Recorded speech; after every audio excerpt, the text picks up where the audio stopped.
جیسا کہ آپ سب جانتے ہیں، مہاراجہ رنجیت سنگھ بہت ہی مشہور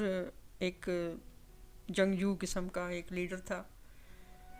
تو ایک مرتبہ وہ اپنے فوجی دستوں کے ساتھ اور لاؤ لشکر کے ساتھ جا رہے تھے کہیں پر، تو دیکھا کہ ایک عورت بھاگتی ہوئی آ رہی ہے سامنے سے، اس کے ہاتھ میں ایک توا ہے، توا اٹھایا ہوا جس پہ ہم روٹی پکاتے ہیں، توا اٹھا کے بھاگتی ہوئی آ رہی ہے اور مہاراجہ رنجیت سنگھ کے پاس جانا چاہتی ہے۔ تو اب ظاہر اتنی فوج تھی، پہرے دار تھے، وہ کہاں پہنچ سکتی تھی۔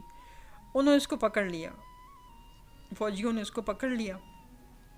اور جب دربار لگا تو انہوں نے اس کو، مہاراجہ رنجیت سنگھ نے کہا کہ جب میرا دربار لگے گا تو اس کو پیش کرنا میرے سامنے۔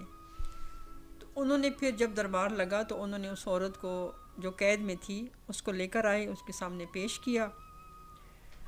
تو انہوں نے کہا کہ مہاراجہ نے پوچھا کہ یہ کیا حرکت تھی، تم توا لے کر کیوں بھاگتی ہوئی آ رہی تھی؟ وہ کہنے لگی کہ میں نے سنا ہے کہ جو چیز تمہیں چھو جاتی ہے نا، ٹچ کر جاتی ہے، وہ سونے کی ہو جاتی ہے، اس لیے میں توا لے کر آ گئی ہوں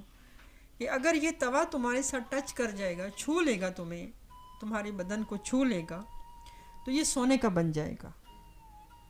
مہاراجہ بڑا حیران ہوا اس کی بات سن کے، تو اس نے اپنے پہرے داروں کو کہا کہ اس سے یہ توا لے لو اور اس کو سونے کا توا دے دو۔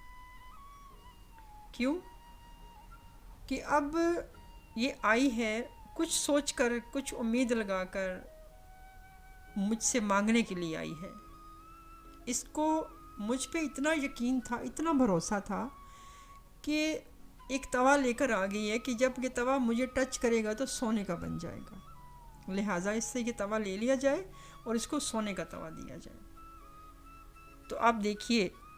کہ ایک انسان جو مسلمان بھی نہیں ہے، اس کا عقیدہ کتنا پختہ ہے، اور اس عورت کا عقیدہ کتنا پختہ ہے کہ میں توا لے کر جاؤں گی تو مجھے سونے کا توا مل جائے گا۔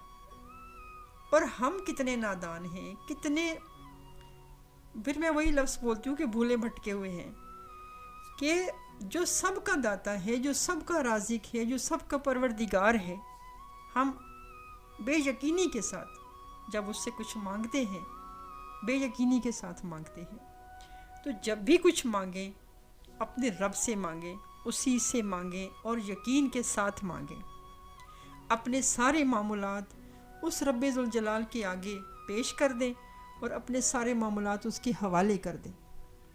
پھر آپ دیکھیے کہ ہماری پریشانیاں